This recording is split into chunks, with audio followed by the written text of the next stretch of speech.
Francúzska klasika, ktorá u teba doma zožne zaručený úspech. Hovädzie po burgundsky. Aj pri tomto jedle platí, že ak chceš dobrý výsledok, nesnaž sa to urýchliť. Základ tvorí zelenina, teda mrkva a cibuľa. Ja si pre čerstvú zeleninu chodím do Lidla a ešte viac ma teší, že je od slovenských dodávateľov. Cibuľu si nakrájaj a taktiež aj mrkvu. Čo sa týka mesa, siahni po takom, ktoré je bohaté na kolagén, teda nožina, krk, ale kľudne aj plece. Nakráj ho na väčšie kocky, ktoré osúš, poriadne osoľ, okoreň a dôkladne opeč na vyškvarenom tuku zo slaniny. Opečené mäso vyber a do hrnca pridaj cibuľu a mrkvu. Zastrekni trochou vody a všetko naviaž na zeleninu. Do zarestovaného základu pridaj pretlak a restuj ešte 5 minút.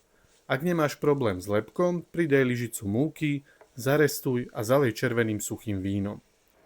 Zredukuj ho na konzistenciu sirupu, pridaj mäso, vývar, bobkový list, tymián a vypečenú slaninu.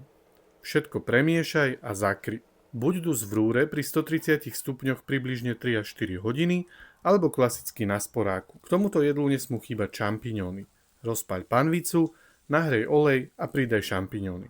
Ak by nebola dostatočne nahriata, hneď by začali púšťať vodu a neopiekli by sa. Rovnako tak opeč aj malú cibuľku. Ak nezoženieš, použij kľudne šalotku, tak ako ja. Už to len všetko spolu podúsť 20 minút a máš hotovo.